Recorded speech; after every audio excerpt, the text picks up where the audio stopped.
I don't know if you ever saw on TMZ, the big headline, Dave Chappelle, drunk on stage in Detroit. Well, if you saw it, I wasn't drunk. I had smoked some reefer with some rappers. Yeah. I don't know if you know anything about hanging out with rappers, but their weed is very strong. Stronger than what I was accustomed to. The article goes on to say I was booed off stage, which is also incorrect. I was booed. I did not leave. It was the wrong button. 2 puffs of weed, that's all it was. 2 puffs.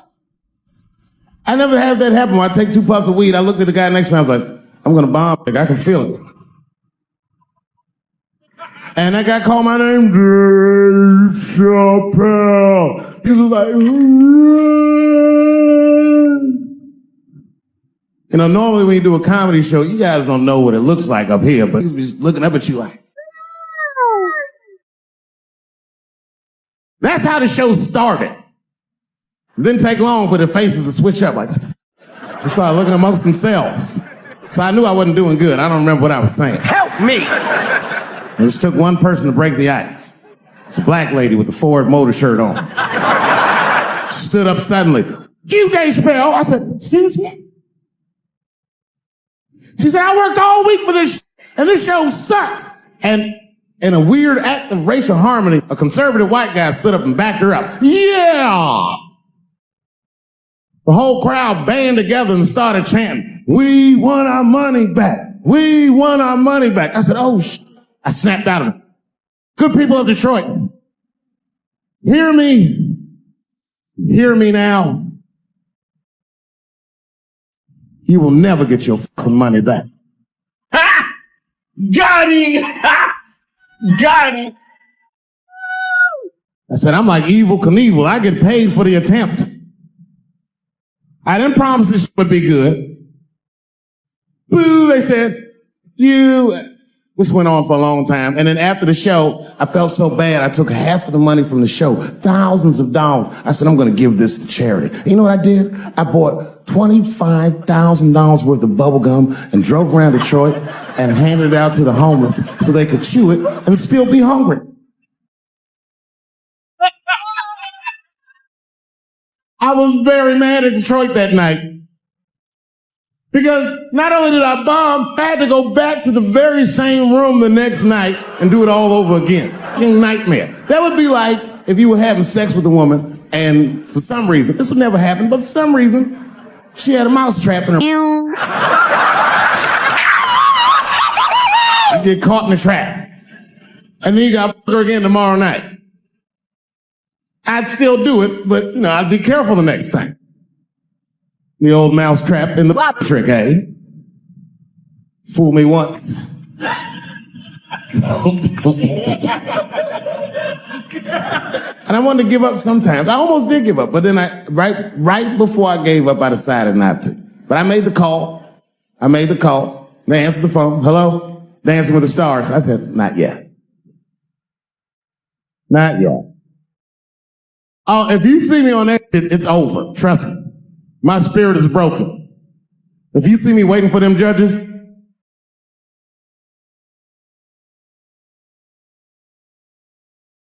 getting critiqued on my cha-cha, what they didn't understand is that we were supporting him with our silence. Because we understood that this nigga was clearly lying. I'm just afraid of being attacked. Happens to the best of us. Don't ever forget what happened to that French actor. You know what I'm talking about?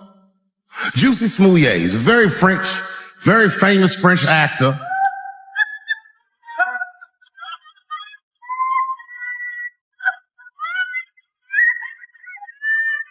Y'all never heard of Juicy Smouillet? Juicy Smouillet is an actor from France.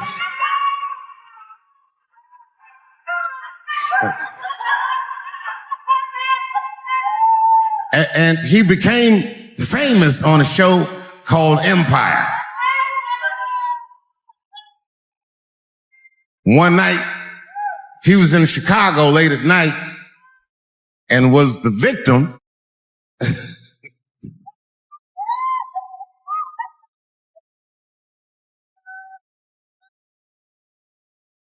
He was the victim of a racist and homophobic attack. You see, Juicy Smouye is gay and he is black, not just French. Oh, it was a crazy story. Apparently, when he was walking down the street late at night, two white men came out of the shadows with MAGA hats on and beat him up, put some on him, and ran off into the night. Bye, have a great time. International news. And everybody was furious, especially in Hollywood. It's all over everybody's Twitter feed and Instagram page. Justice for Juicy and all this shit. The whole country was up in arms. It was talking about it all the time on the news. And for some reason, African Americans, we were like oddly quiet. We were so quiet about this that the gay community started accusing African American community of being homophobic for not supporting him. What they didn't understand is that we were supporting him with our silence. Because we understood that this nigga was clearly lying.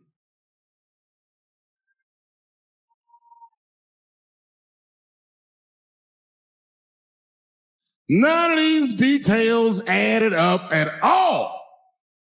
He said he's walking down the street in Chicago and white dudes come up to him and say, "Hey man, aren't you that from Empire?"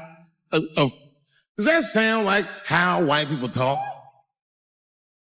I know white people. They don't talk like that. They would never say that. It sounds like something that I would say.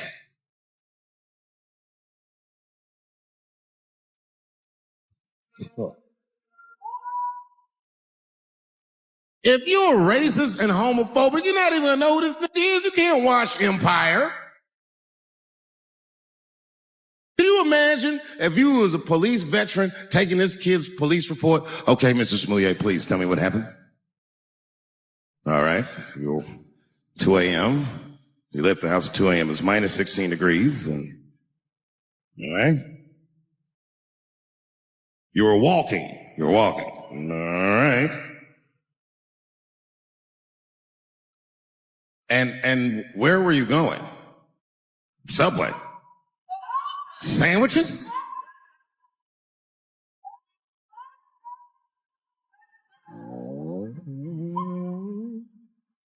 That's when the men approached you?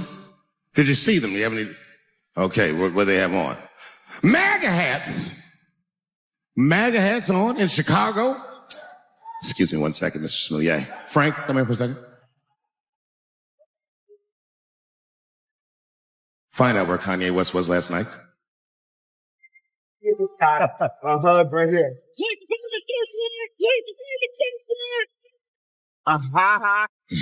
I mean, really, what are we doing? I can't live in this new world you're proposing. And meanwhile, while we're worrying about all this other shit, look at what's happening. They just killed another 12 people in a mass shooting. It's happening every week. It happens so much, I don't care anymore. I came home early from the road. I had a $12,000 suit on because life's been going good. And I got home early and dinner was cooking. You ever come home when dinner's cooking? Doesn't that smell good? And my son saw me and he was like, "Dad's home." And he got up from the table and ran over to give me a hug, but he had chicken grease all over his face. So I stiffed on him like, yo, my man. Wash these threads, son. This is an expensive suit. I don't want you to get the chicken grease all over me. And he was like, "What the chicken grease? Dad, this is duck." A tear came out of my eyes. I never dreamt I'd do so well in life that I'd raise a nigga with duck grease all over his face.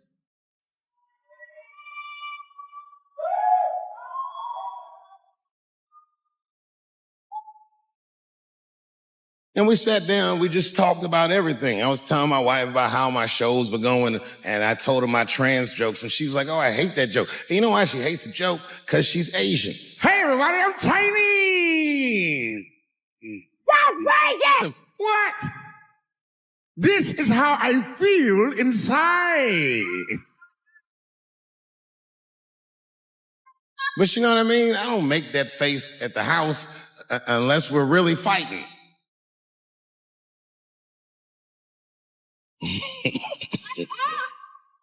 And me and her, like, we weren't arguing, but you know what I mean? She was just like, you need to stop doing that. And then I tried to change the subject. I go, how is school going, boys? And my sons tell me, well, we didn't have school today, technically. I'm like, well, what's going on? And he said, well, there was like a school shooting drill. I never heard of this. You know what this is? They have drills that they make kids do where they practice what to do if somebody comes to shoot up their school. I'd never heard that before. I was like, what the? Then I had to tell my sons the truth. I didn't want to tell them this. Son, listen to me. That drill.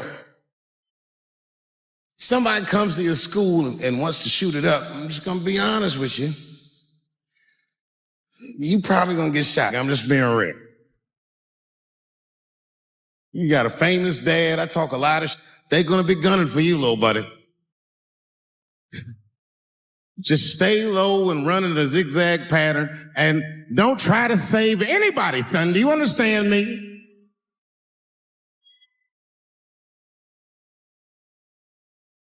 Why would you have kids rehearse for something they have no control over? All you're doing is training these kids to worry. This drill I've ever heard of. And while you're in there training them during these drills, well, aren't you training the shooter too? This nigga's in here listening and learning like the other kids. Sit in the back. Where are we supposed to meet?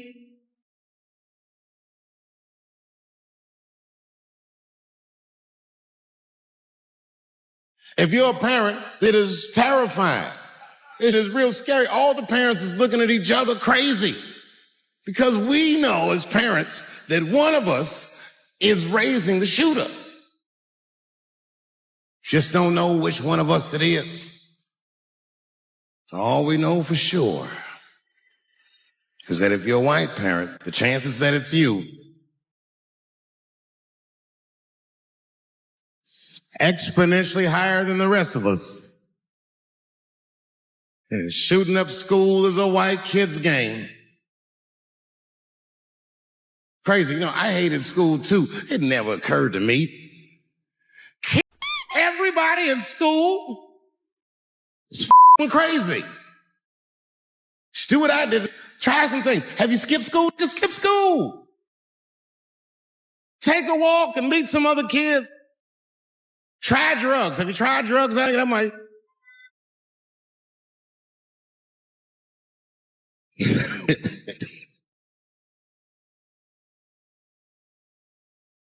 If you're in a group that I made fun of, then just know that I probably will only make fun of you if I see myself in you. I make fun of poor white people because I was once poor. And I know that the only difference between a poor black person and a poor white person is that a poor white person feels like it's not supposed to be happening to them.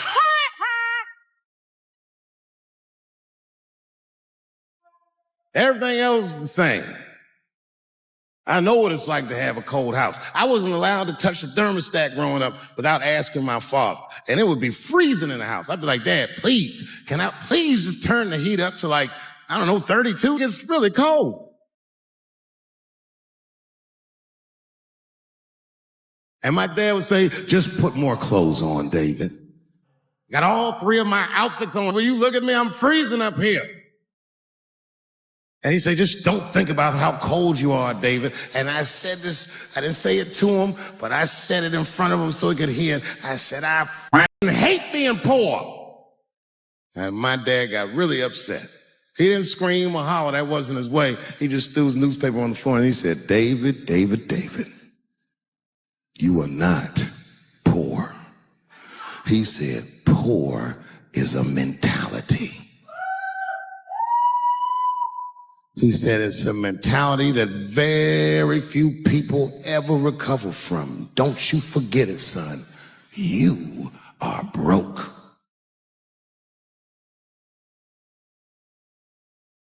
He said, these are just financial circumstances that I hope to overcome one day very soon.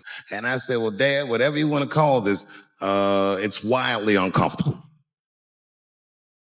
6 months later. There was a big dance coming up in the middle school. I was 12 years old. I said, Dad, can I go to the dance? He said, of course you can go to the dance. I want you to get out and meet some more kids. I said, great. It costs $3 to get in. And my dad said, ooh. Sorry, son, I don't have it. I was like, you don't have $3? Well, then how are we alive, Dad?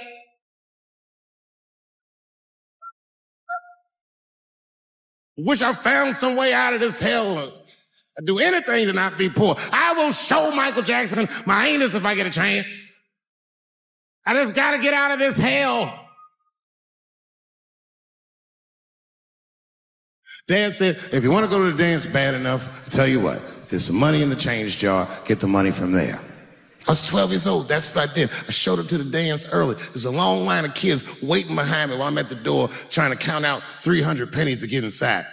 I will never forget this shit as long as I can live. Oh man, you know, if you've been poor, you know what that feels like. You ashamed all the time. Feels like it's your fault. And all them kids was laughing, ha, ha, ha. Look how poor Dave Chappelle is. Like when I think back at it, that's really the only time in my life that I ever thought to myself, I should kill everybody at school. You know what I mean? Stop worshiping celebrities so much. Just don't listen, don't pay attention. I remember right around September 11th, Ja Rule was on MTV. That's what they said. We got Ja Rule on the phone. Let's see what Ja's thoughts are on this tragedy. Who gives a f what Ja Rule thinks at a time like this? This is ridiculous. I don't want to dance. I'm scared to death. I want some answers that Ja Rule might not have right now. You think when bad shit happens to me, I'll be in the crib like, oh my God, this is terrible. Cause somebody please find Ja Rule, get hold of this, cause I can make sense of all this. Where is Ja?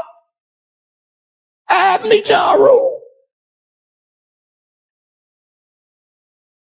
I don't even know why people listen to me. I'll say anything. I've done commercials for Coke and Pepsi. I don't give a what comes out of my mouth. I just say what it takes. Whatever it takes, that's what I'm saying.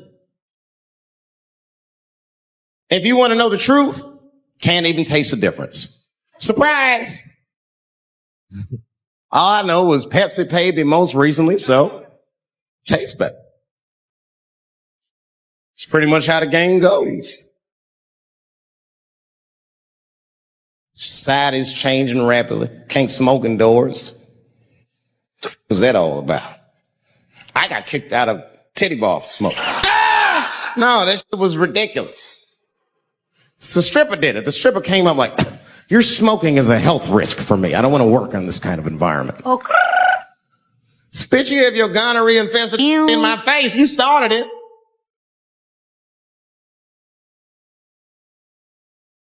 And they threw me out. Right, bro. Chill out. It's the dirtiest place I've ever been thrown out of. And just to give you an idea of what I mean by dirty, lap dances at this place, $3. It's been disgusting. And at the same time, who could pass up a sale, son? It was $3. Of course I did it. It's only 12 quarters. Said, I'll break a 5 for that. I've never seen somebody work this hard for $3. This lady must have been a throwback to the Great Depression. She was all over me. It's the first time I ever told a stripper to get off me. All right. Yeah, thank you very much, miss. Thank you. That'll be all. That's enough. Thank you. Hey, get off of me. Whatever happened to lipstick on the collar, lady? I have a streak on the middle of my shirt. How the f am I going to explain this when I get home? 2 hours later. Huh? Oh no, baby, me and Bob were playing basketball and Bob dunked on me, was hanging on the rim and his pants fell down. I was checking him close. I think he's swinging and his butt cheeks might have, I think caught my shirt. I don't know why I was playing ball in my dress shirt. I just was. It was midnight. I don't know. Just let me think. That's when you know a guy's lying if he say it like that. Hold on, just let me think. The man ever say that to you? Hold on, just let me think for a minute. Can I think?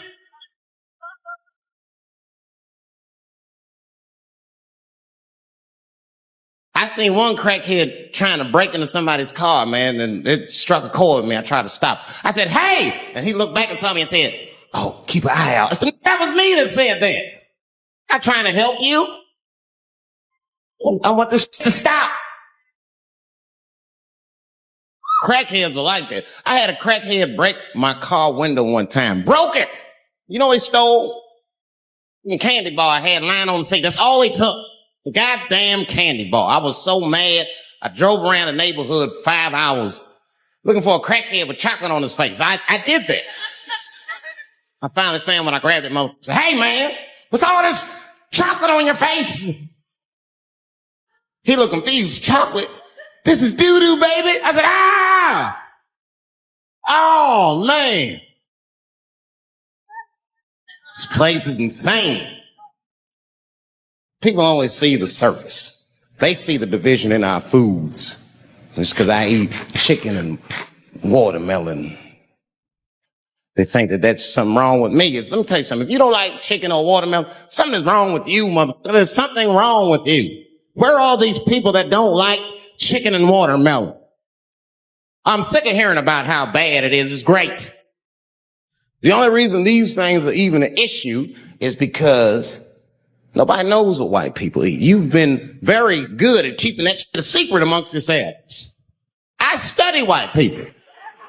Follow you around grocery stores. They freak out. I just try to peek in the cart. They always say, get away from my cart. What are you looking at? Chicken and giblets are over there. You must be lost. These are vegetables.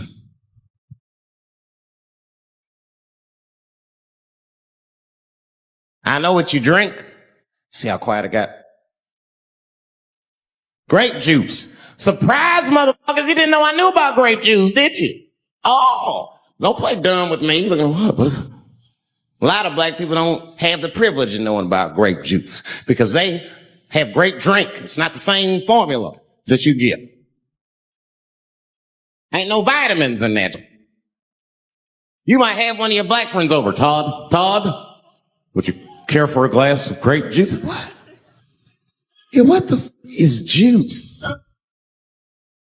I want some grape drink, baby.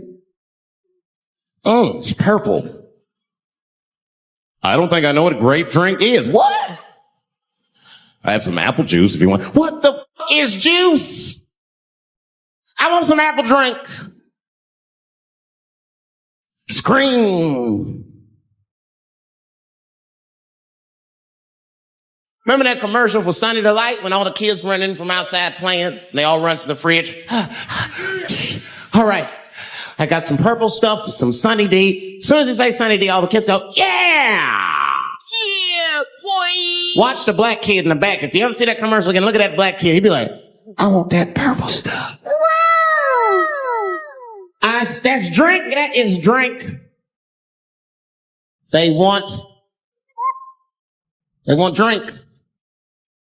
Want all them vitamins, and drink. Sugar, water, purple. That's the ingredient. Sugar, water, and of course, purple. No, I feel real bad for is Indians, because everybody thinks they're dead.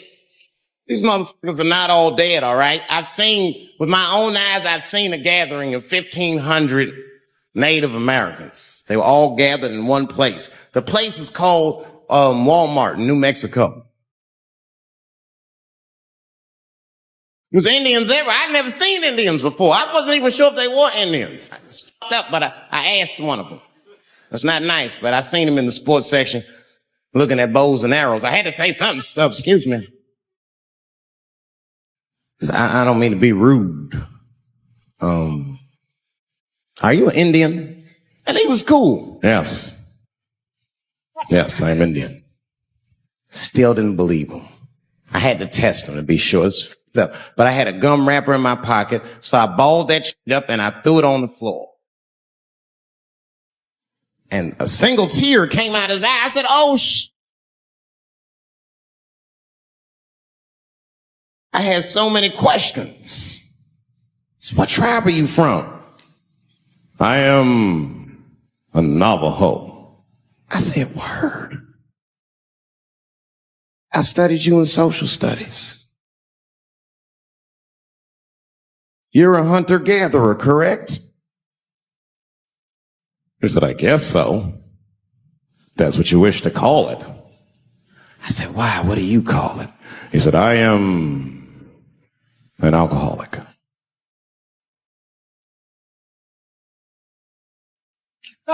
I said, well, what's your name, dog? He said, please.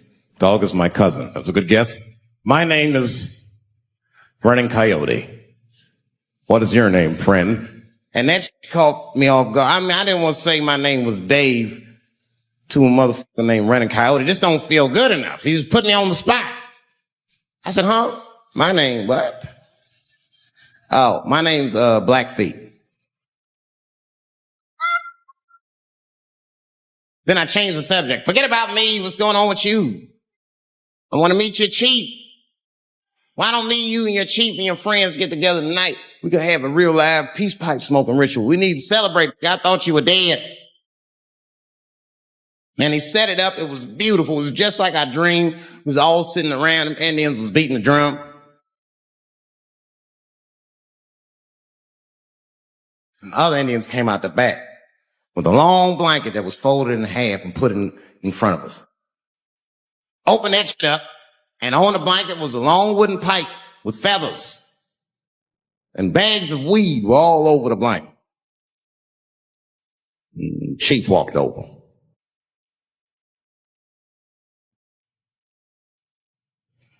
The big ones are 50. The little ones are 25. And these are 10.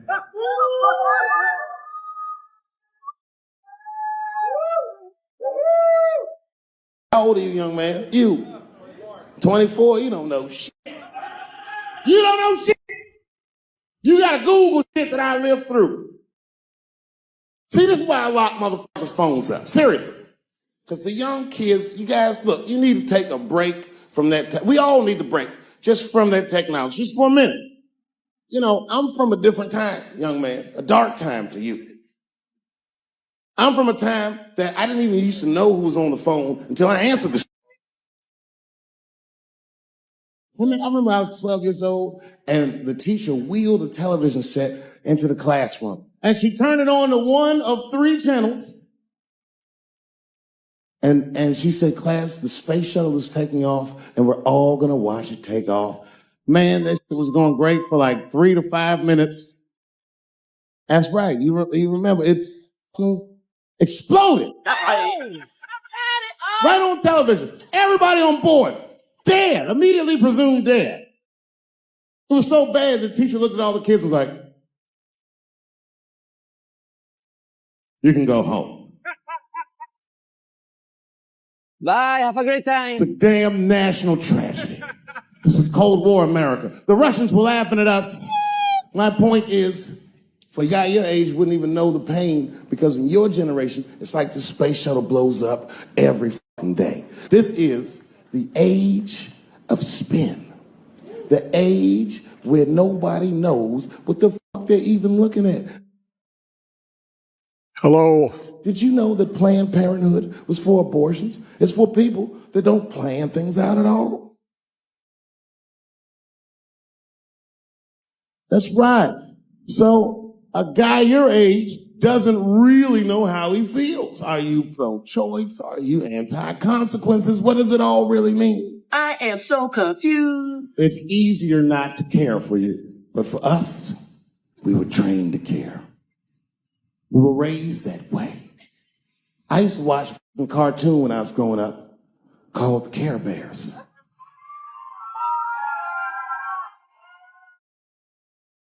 It was about a fucking group of teddy bear people. They were like teddy bears, but they were like people, and they were all different colors, and they all just walked around caring. They cared about each other and everything else. They all had different designs on their stomachs, and the designs told you something about what they might be like inside. Very, very loving group of beings. And when shit got real bad, as nice as those teddy bears were, they didn't get mean faces. They got determined. And the leader would say, come on, guys, it's time for the Care Bear Stare. Bombast satire. Criminal offensive satire. And them little teddy bears would lock arms and stare at the problem. And I'm not even bullshit. Actual love would shoot out of their chest and would dispel anything that was stuck. It burns. Oh, oh, oh. I feel bad for teas, but they're so confusing. And it's not all my fault. I feel like they need to take some responsibility for my jokes. Because I didn't come up with this idea on my own. This idea that a person can be born in the wrong body. But they have to admit that's a hilarious predicament. It's really fucking funny. If it happened to me, you'd laugh, wouldn't you? That wouldn't be funny if it happened to me? I think it would be. What if it did? What if I was Chinese, but born in this nigga body? That's not funny. And for the rest of my life, I had to go around making that face. Hey, everybody, I'm Chinese. What? This is how I feel inside.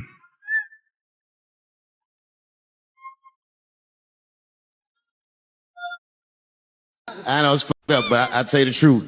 You know, everything's funny. Everything's funny till it happens to you. 3 months, a mere 3 months after that terrible attack that Chris Rock endured, I was on stage at the Hollywood Bowl, and a lunatic jumped out of the crowd and attacked me. Now, I gotta tell you, if it happens to you, you don't even know what the fuck happened. It was like slow motion. I just looked over. I don't know this nigga. And I just looked and said, oh my God, I'm being attacked. And this motherfucker was ragged. He jumped at me. He was like, ah. I'm old, but I'm fast. I caught this motherfucker's head with my hand and pulled his hoodie over his eyes. I can still feel his head in my hand. It was spongy. He had been growing dreadlocks. Not the beautiful dreads that breastfarians grow. These were accidental LA homeless dreads. This shit had leaves and sticks and bottle caps and shit in it. Some kind of grease. I was like, ugh, like this. And then I fell down. And he knocked me all the way on the ground. And I was like, man, this is a bad situation. I'm like, I don't know if I'm gonna die or what's gonna happen. But in that moment of vulnerability, you know what occurred to me that had never occurred to me before in my life? In that moment, it occurred to me that bodyguards should not wear dress shoes to work, Travis. This nigga Travis came out slipping and sliding on some kind of beautiful loafer and fell flat on his back. I said, oh my God. Now both of us are down. I gotta handle this shit myself. So I popped that boom. And then the kid that knocked me down, he popped out, boom, and we looked at each other and realized at the same time, I was bigger than him. And that motherfucker took off running. And I started to chase him, and I said, fuck him. And I picked the microphone up. I said, I'm gonna finish this show now.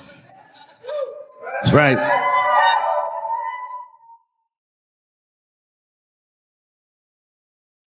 For 3 months before that, I'd been making fun of Chris Rock. And people would ask me all the time. They'd say, Dave, what would you do if you were Chris Rock and Will Smith slapped you in the face? And to this day, the answer is the same. Well, I don't know what I would have done. I've never been in a situation that extreme. But I do know now what Will Smith would not have done. And that is enjoy the rest of his evening. Man, listen. We gave that kid a good while. We was whooping his ass. Not we, I mean, I was on stage trying to think of a joke to tell, but they was beating this thing up right behind me. Everybody could see it. Everybody could see it. And I'm sitting up there trying to think of what to say. And I'm tongue-tied. Me, of all people, can't think of anything to say. Look at my karma. Just at that moment, of all the people in the world, Chris Rock walks from backstage, walks up to me in front of 20,000 people, grabs the mic out of my hands and looks at the crowd and goes, "Was that Will Smith?" Man, fell out of their chairs laughing. I was standing there looking stupid. I was fucking furious because I'm thinking in my mind, this is my attack. You got attacked 3 months ago. Now you have jokes. So I snatched the mic back from Chris and tried to get one off, but my shit did not go good at all. I didn't know what to say. I was just like, it was a trans man. And the crowd was like, boo. It's LA, we like trans people, boo. I know, I felt so bad. I felt so bad. But I know why he did it. You'd have to be there to understand, but man, when that guy tackled me, it was like it's like a movie or something. You gotta picture this. Picture a famous person you like. Every famous person you could imagine was at that show. It was like the biggest night that Hollywood had ever seen. And when that guy tackled me, he cleared the bleed. I had to watch the tape afterwards to know this happened, but as soon as he tackled me, Jamie was the first one jumped out of the crowd. He was wearing a white cowboy hat, like he knew this shit was gonna happen to him. Never seen this cowboy hat before. And Jamie started chasing that around like any given Sunday. And that kid was fast as shit, was juking and shaking, and he broke Jamie's ankles, and he just kept running. And then Jon Stewart from The Daily Show ran from backstage and jumped at this like Super Jew. He was like, ah! And the kid seen John coming, so he jumped back, and John went flying that way. And this kid was fast, and then he turned around. He sees the emergency exit. He starts running for the emergency exit. Just before he got to the door, Puff Daddy from Bad Boy Records jumped in front of the door. That nigga was like,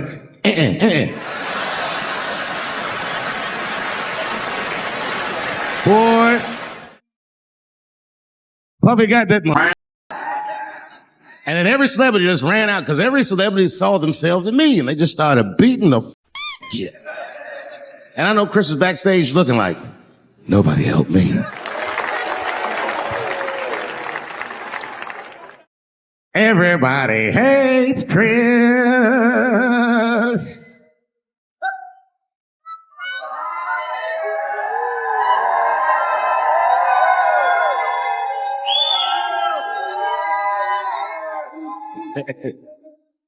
Look, it was way more intense than what you guys might have read. I don't know what you read, but the kid, while we was beating on him, waistband, pulled out a .22 caliber pistol. That shit was mayhem. Everybody started screaming, oh my God, he's got a gun. He's got a gun. And then I got scared. I was in the back, but I was scared because I knew that everybody that was with me was armed.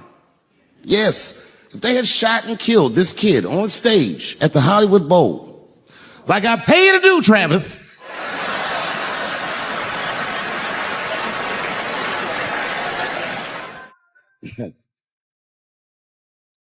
but Travis G'd up. Travis wrestled the gun out of the kid's hand, and then he took it like this and tried to chamber the round, and he couldn't. So he pulled the trigger, and it wasn't a gun. A knife blade popped out of the front. I guess this kid was gonna stab me. Some scary shit. So the next night, even though I didn't have a show, I said, I gotta get right back on stage. And I went and did a show. And someone in the audience screamed out, Dave, what happened with the attack? And I didn't know there was journalists in the room. All I said was that this nigga had a knife that identified as a gun. I got 6 more weeks of bad press for that joke. I didn't even do nothing to this nigga. That's not right. That was not right. And then the New York Post went to the jail and interviewed my attacker like he was some kind of hero. And I read that interview. It Turns out the entire attack was my fault. Yes, I triggered him. I didn't mean to. I had done jokes about the homeless. It turns out this young man was homeless. And I mean, there's no way I could have known this. But I will say, for a homeless guy, this nigga had incredible seats.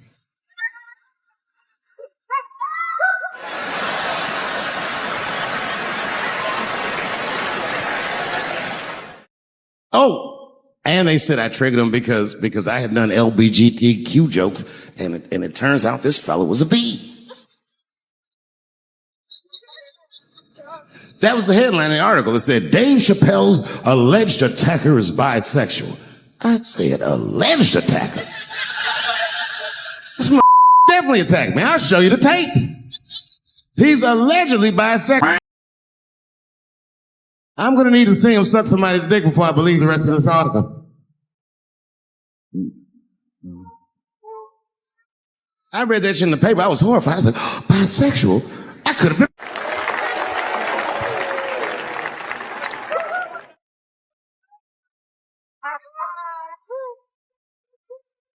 No, you know what though? It's not funny because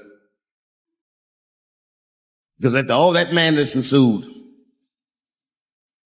I went to the hotel room. I was by myself and I opened the door and my wife was in there alone. She was sobbing, like sobbing. I said, oh my God, what's wrong with you, bitch? Did you get attacked too?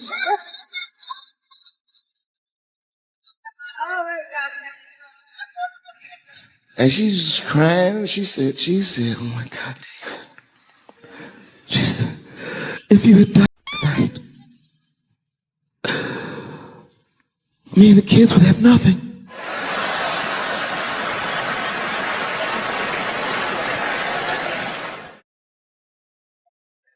Then I knew it was serious. So I sat down on the bed next to her.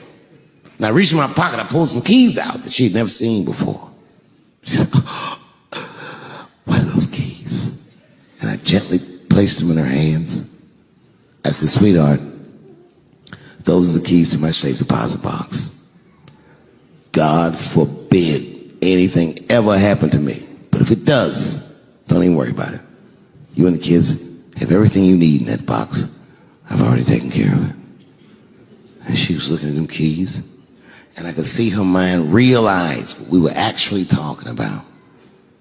And then she just started crying harder. And to be honest with you, that made me cry a little bit too. And we hugged each other real tight.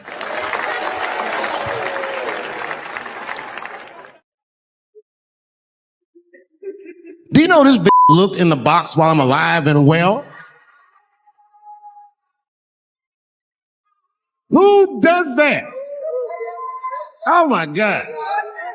And then she was mad at me. She said, God damn it, David, I opened that box. I said, you did? She said, yes, I did. And there was nothing in there.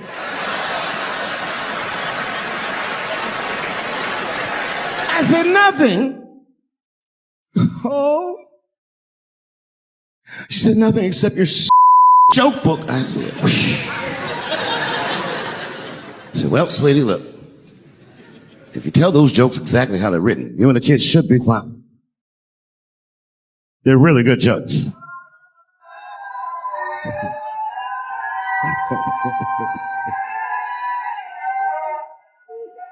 She's like, good jokes? What is this shit? Come join me in my watery grave. No, you gotta roll your throat. Join me in my watery grave. You know what I said? That's all I said. First of all, I'll tell you right now what I said. And I will tell you that this was not a joke. It's a true story. And I just happened to tell it. All right, what happened was I went to a gallery party. All right? I don't know who in here has ever been rich before, but these are very nice parties. Wine and cheese and ball of conversation. And there was a few eccentric types, one of which was a very wealthy man that happened to be wearing a dress. I don't know what you call him, man. This is a tranny or a drag queen, perhaps. Whatever it was, this is definitely a man. And this man was definitely on drugs. I don't know what kind of drugs he's on, but I knew he had too much. It didn't look good. It's like this. It's like, he looked sick. And all his friends were standing around him, concerned, trying to revive him. I don't know whether it looked like some kind of gay CPR. There was fanning and shit.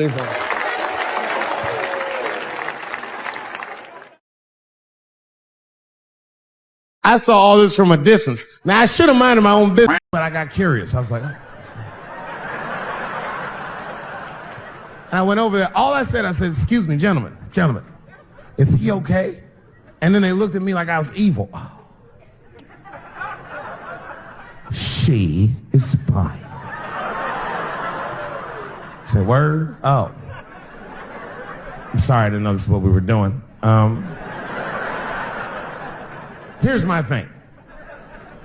I would support anybody's right to be whoever they feel like they are inside. I'm your ally in that. However, my question is, to what degree do I have to participate in your self-image? Is it fair that I have to change my whole pronoun game up for this mother? That doesn't make sense. Seriously. If I put on an Argyle sweater and I'm like, hey everybody, I feel like a white guy in this sweater and I want some goddamn respect and a bank loan. That's not gonna work. Give a fuck how I feel. Why should I give a fuck how you feel? Nigger's a pronoun. But there was no time for philosophical debate. This was an emergency situation. I said, fine. Sorry, guys. I was just worried because she looks terrible. And she just fell off the bed. Appears that her dick is popping out of her dress. Mind if I call an ambulance, champ? I'd rather not be at a party where a tranny ODs. There's too many questions to answer.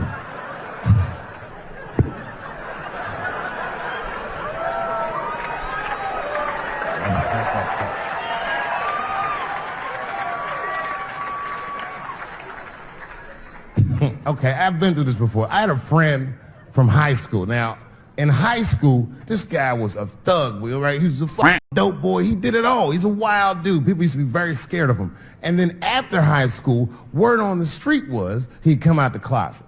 I personally didn't believe it. I bring him up because last year, he calls me out of the blue like, yo, what's up, man? I got your number from so-and-so, and I heard you're going to be in New York doing a show. Could I get some tickets? I was like, fuck. Get some tickets, man. How you been? He said, well, we'll catch up at the show, man. But, yo, I appreciate it. I'll see you soon. I said, all right, man, take care. And I was about to hang up, and I couldn't resist. I was just like, hey, nigga, gay. What's going on with that?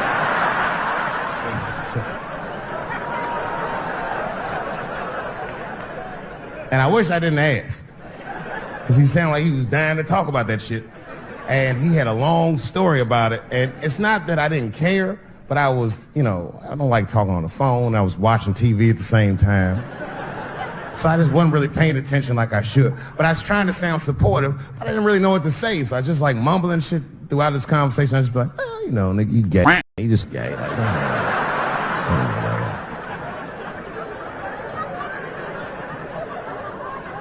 This went on for a while, and then finally I had to say something like definitive to get him off the phone. And I was like, hey, man, you know what? Don't let people get you down, all right? And the next time someone tries to make you feel bad about yourself, just remember, everybody funny to somebody.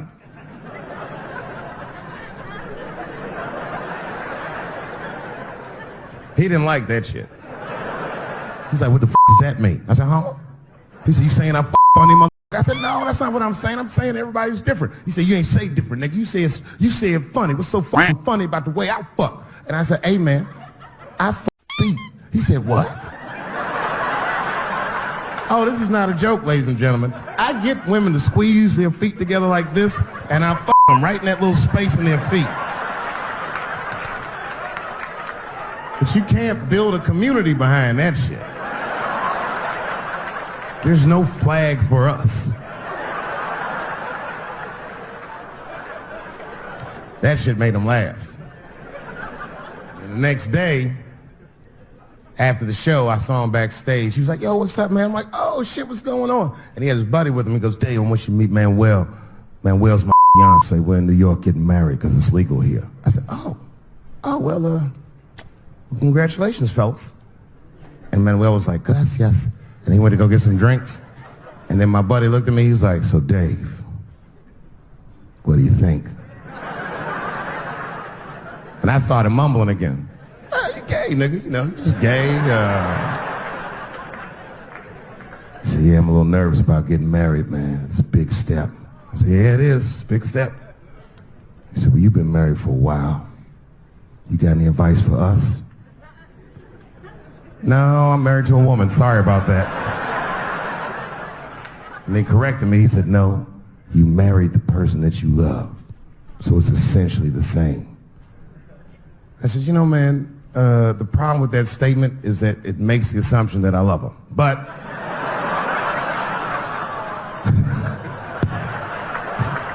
you guys lighten the fuck up. Of course I love my wife. She laughs at this shit. As a matter of fact, she eats and spends this shit. You know what I told him? I told him, I said, you know what you should do, man? First of all, you shouldn't do it. I'm talking about being legally married. It's not that you're getting as much as just legal marriage is a fucking diabolical leverage game in the United States. I'm just being honest. Devoid of religious significance or the idea of love, marriage is nothing but an awful contract that you shouldn't sign.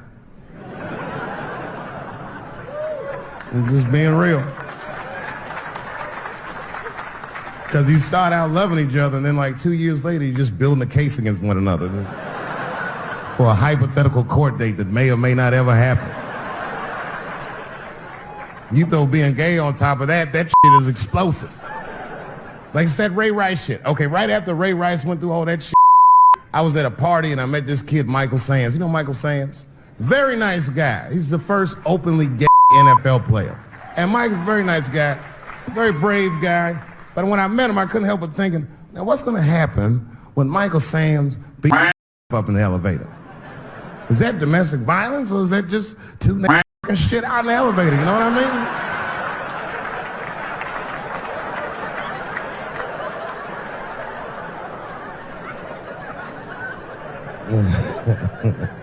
Anyway, I give all married men the same advice, get or straight.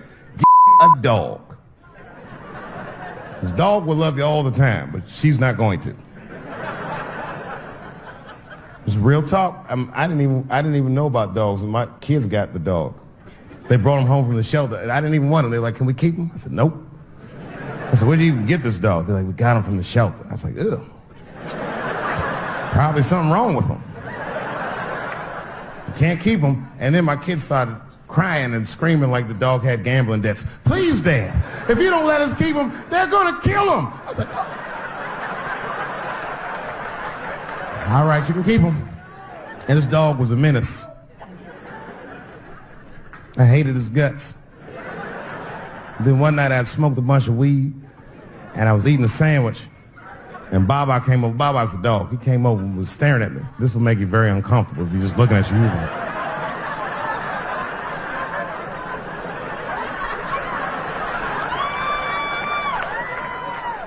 I had to give him a piece of my sandwich so he'd go away. And that's how we became friends.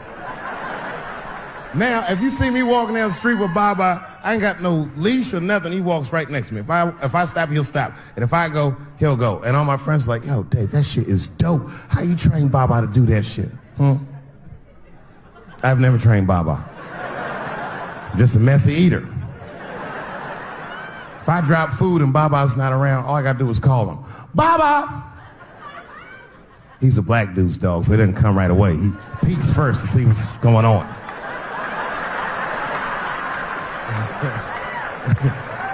I gotta tap my foot so he can see the food. Over here, little buddy. I can't read what's on the teleprompter. Some about black America and white America. There's black Americans and there's white Americans. We're all one America. So if you don't mind, this is not live, is it? I imagine whatever I say, you could just edit it out. Let's try it a few ways. Lou, are you in the booth? I am. All right, good. You know what, Lou? Let's just play around with it and see if we can get it right, get this clip package on, and then let me go home. All right? You got it. All right.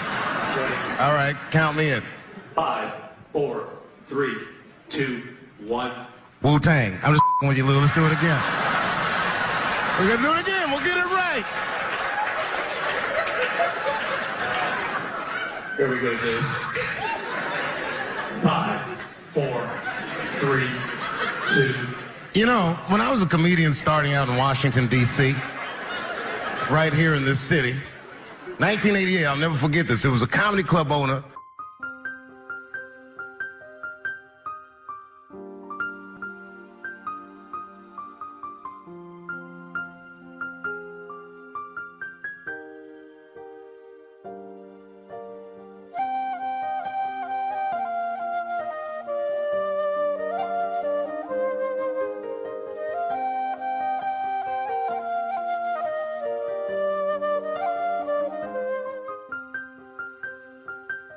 That banned profanity from his comedy club.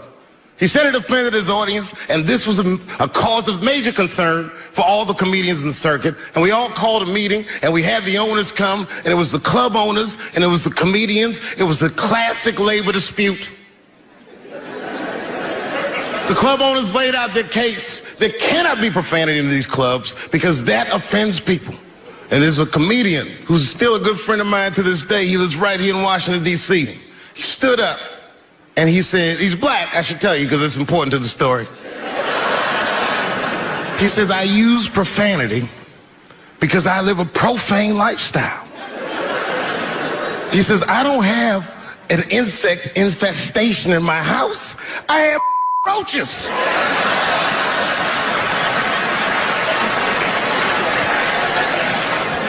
My favorite comedians are like musicians, and the audience is their instrument. And the music they make is your laughter.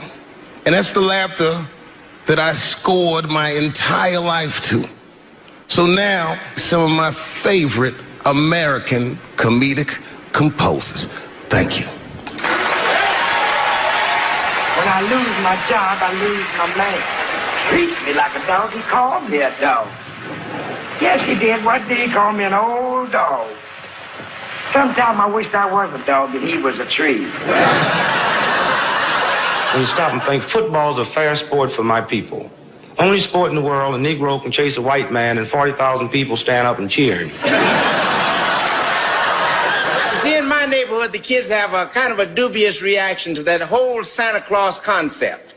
They just don't believe that a white man will ride a reindeer through Harlem after midnight. In truth, white friend, it's you that all look alike. But look at the black people around you. We're all different colors. Black walnut, burnt almond, chocolate mocha, pecan, vanilla, yellow, mellow, light, bright, and damn near white. We come from the first people on the earth. You know, the first people on the earth were black people. We the first people had right? We was the first one to say, where am I? And how do you get to Detroit? I think maybe like 30 years ago, there was a woman that wanted to sing, and a black lady that sang opera that wanted to sing. What was her name? Mary Anderson. And this place was like segregated, and they couldn't sing here. And here we are, like not even 50 years later, a 22-year-old black man on stage getting paid to hold his. God bless America. I gotta go now. Y'all take it easy. Bye-bye. It's been wonderful. I don't know what to say, man. I don't even want this night to end.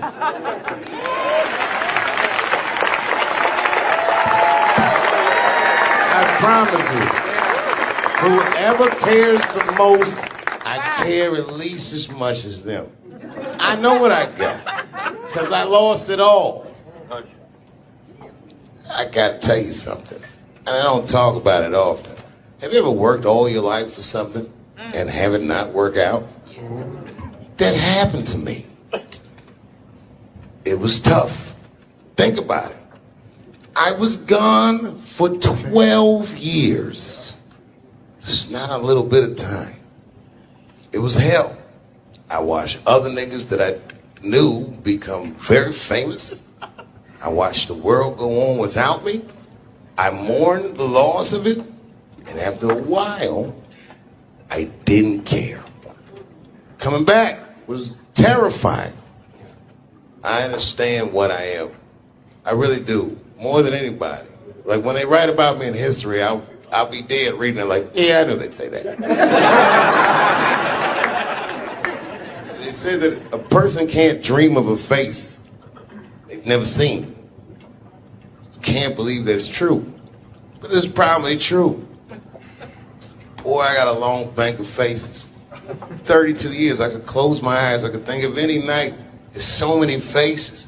Every night, most nights, they're all looking up, smiling. You have no idea what the world looks like from there.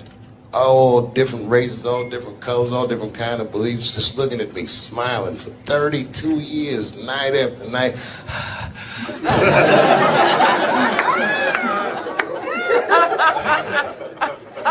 No comedian take that for granted.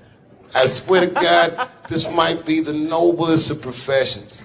Robin Williams had a bar that I loved. He said, comedy is the only job you can have where you can use everything you know. And that's true. You can use more than you know. You can use what you think. Use it. Don't be afraid.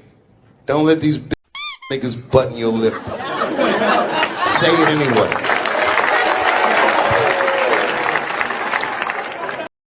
I first became aware of Dave Chappelle right around before the first Nutty Professor, because I was supposed to play that role that he played. And then I kind of saw him and I was like, hey, that guy, right? That kid would be funny playing that role. I try to be people, but now it's time for Reggie to karate your ass. Woo! Dave is so much smarter than everyone. Like, Dave is one of the most, maybe the most intellectual comedian ever. Took us 400 years to figure out as a people that white people's weakness the whole time was kneeling during their national anthem. That's a brittle spirit. That's right, nigga. On the rockets, regular. What are you doing, nigga? Stand up. He stretched the art form and his impact on the culture. He is the voice of his generation without question. Nobody's even close to him. That I gotta make, because none of this would have been possible on any level without this person. This is my mom.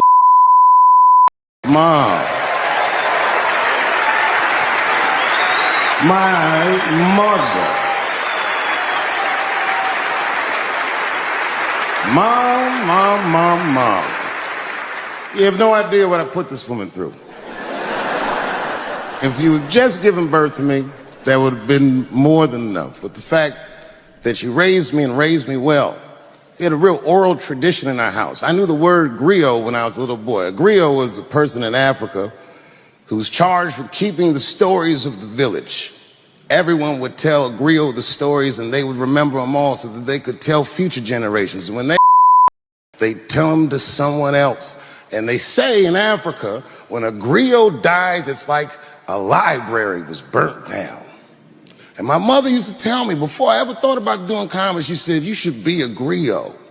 And she'd fill me with every story of black life. You know, she's educated in African American studies, and she would let me understand the context that I was being raised in. That I'm being raised in a hostile environment that I have to tame. By the time I was 14 years old, I was in nightclubs, mastering an adult world. It was terrifying.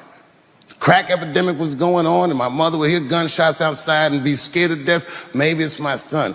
But early in my career, if you remember, Mom, you used to sit in the club with me. She'd do a full day of work. You'd be back there falling asleep, just waiting for me to go on. She would watch my show every night. Do you know how long that car ride is home?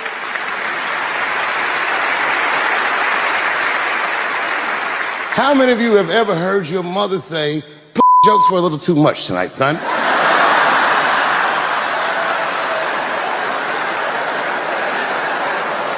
I was a soft kid. I was sensitive, I'd cry easy, and I would be scared to fist fight. And my mother used to tell me this thing, I don't even know if you remember, but you said this to me more than once. You said, son, sometimes you have to be a lion so you can be the lamb you really are. I talk this shit like a lion. I'm not afraid of any of you when it comes word to word. I will gab with the best of them. just so I can chill and be me. And that's why I love my art form, because I understand every practitioner of it. Whether I agree with them or not, I know where they're coming from. They want to be heard. They got something to say. There's something they notice. They just want to be understood. Love this genre. It saved my life. Okay, again, of all those letters, the T has the toughest road ahead. In fact, I think the T should stand for tough road ahead. They've got the longest mental gap to bridge. That's all I'm saying. Because, you know, whenever I see one of them T's on the street, I don't mind them, but I'll be like, man, I miss Bruce. I'm sorry, guys. I'm 42. I remember Bruce Jenner. Before the Kardashians, before all that, this was a white American superhero. It was amazing. He was beating Africans at track and field. We'd never seen anything like it. He was on my cereal box growing up. You know how much of that cereal I ate, nigga? I didn't know he was gonna do that. I knew before you guys knew. I heard things on the street in Hollywood. You know, you just be out, see people. Hey, what's up, Kanye? Why the long face? You'll see. I got 2 mother-in-laws now. There was a big dance coming up in the middle school. I was 12 years old. I said, Dad, can I go to the dance? He said, of course you can go to the dance. I want you to get out and meet some more kids. I said, great. It costs $3 to get in. And my dad said, ooh, sorry, son, I don't have it. I was like, what the You don't have $3? Well, then how are we alive, Dad? Dad said, if you want to go to the dance bad enough, I'll tell you what, there's some money in the change jar, get the money from there. I was 12 years old, that's what I did. I showed up to the dance early. There's a long line of kids waiting behind me while I'm at the door trying to count out 300 pennies to get inside. I will never forget this as long as I live. Oh man, you know, if you've been poor, you know what that feels like. You were shamed all the time. Feels like it's your fault. And all them kids was laughing, ha, ha, ha. Look how poor Dave Chappelle is. Like when I think back at it, that's really the only time in my life that I ever thought to myself, I should kill everybody at school. No, this is what I mean. Okay, look, okay, you're an Asian dude. No, I say this with no disrespect, but we're all Americans, right? And we can agree that America has a huge body count all over the world, but nowhere more than Asia. Literally, if you look at history, recently, we have bombed the masculinity out of an entire continent. We dropped 2 atomic bombs on Japan, and they've been drawing Hello Kitty and shit ever since. There's a lot of lady boys in the wake of our bombs, and I know these things because my wife is Asian. She's Filipino. All right, well, okay, so that explains it. Now you know why you see me at all those Filipino events. I'm not there picking up, I'm dropping some off.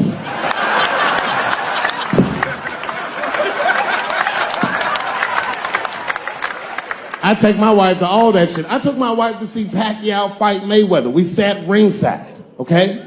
That was a quiet car ride home. That's what that was. You ladies are right. To be honest with you, your lives look terrifying to me. They do, man. I know nothing about being a woman, but I know fear. Yo, I used to live in New York when I was 17, and I couldn't even pay my bills. You know what I did to make money? I used to do shows for drug dealers that wanted to clean their money up. One time I did a real good set, and these called me in the back room. They gave me $25,000 in cash. It's probably 18, 19 years old. I was scared. I thanked them profusely. I put that money in my backpack. I jumped on the subway and started heading towards Brooklyn at 1 o'clock in the morning. Never been that terrified in my life. Because I never in my life had something that somebody else would want. I thought to myself, Jesus Christ, if knew how much money I had in this backpack, they'd kill me for it. And then I thought, holy shit. What if I had a pussy on me all the time?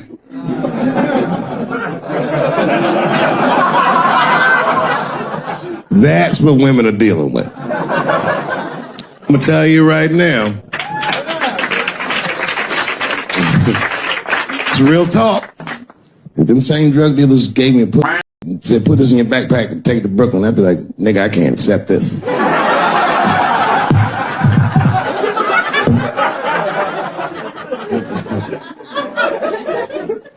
I empathize, man, you know. Everybody gets mad because I say these jokes. But you understand that this is the best time to say them. More now than ever. And I know there's some comedians in the back. you have a responsibility to speak recklessly. Otherwise, New York Times said that Louis C.K. jizzed on his own stomach. You know, I've busted a lot of nuts in my day. None of them were newsworthy. Shit was really gross, because they didn't just say it like I said it. They didn't just say jizz on the stomach. They said it in that Pulitzer Prize winning style that the New York Times has. It was very descriptive, like, you know what I mean? Louis C.K.'s semen shot out like a volcano of misogyny, slowly drizzling down like lava, covering his freckled penis as it slowly dripped to a fiery crown of red hair. Jesus Christ, I'm trying to eat some huevos rancheros, and these niggas is...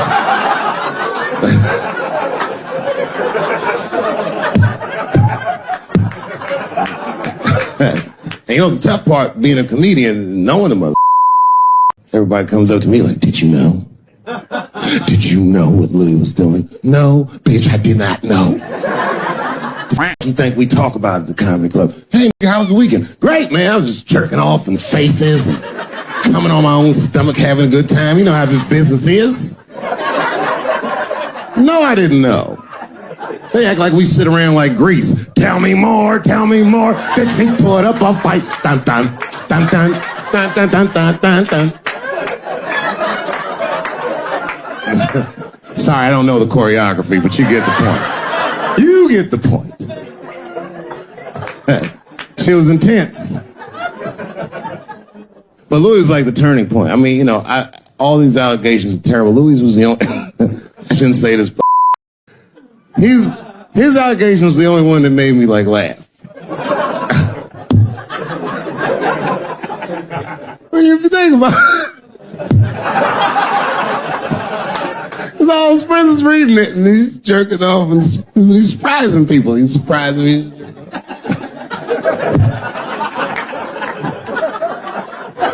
I just picture all the comics in comedy just reading it like, what?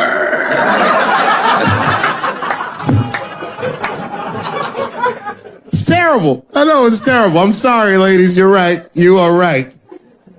But at the same time, I mean, you know what I mean? I don't know. Jesus Christ, they took everything from Louis. I was like, I don't know, it might be disproportionate. I can't tell. I can't tell. This is like where it's hard to be a man. One lady said, Louis C.K. masturbating in front of me ruined my comedy dreams. Word? Well, then I dare say, madam, you may have never had a dream. Come on, man, that's a brittle spirit. That is a brittle-ass spirit, nigga. That shit is too much. It's a grown-ass woman. You know what this shit is like? It's like COINTELPRO. You know what that is? It's a program that the FBI had under J. Edgar Hoover. In this program, one of the many things they did was they would track the sexual habits of anyone they considered an enemy of the state. It was a live button. That's why they got all these sex tapes with Martin Luther King. But lucky for us, he actually had a dream. You think if Louis C.K. jerked off in front of Dr. King, he'd be like, I can't continue this movement. I'm sorry, but the freedom of black people must be stopped. I didn't know this was gonna pull this dick out and jerk off like this. I just thought we were gonna get a couple of drinks and chill. Show business is just harder than that. Them women sounding like, I hate to say it, y'all, they sound weak. I know it sounds f***ed up, I'm not supposed to say that, but one of these ladies was like, Louis C.K. was masturbating while I was on the phone with him. Bitch, you don't know how to hang up a phone?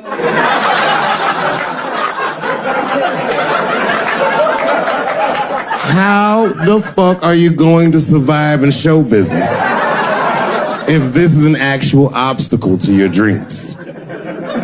I know Louis is wrong, ma'am. I'm just saying I'm held to a higher standard of accountability than these women are. Don't forget who I am. Don't forget what I am. I'm a black dude. But I can't say the word faggot. And she said, because, David, you are not gay. I said, well, Renee, I'm not a nigger either.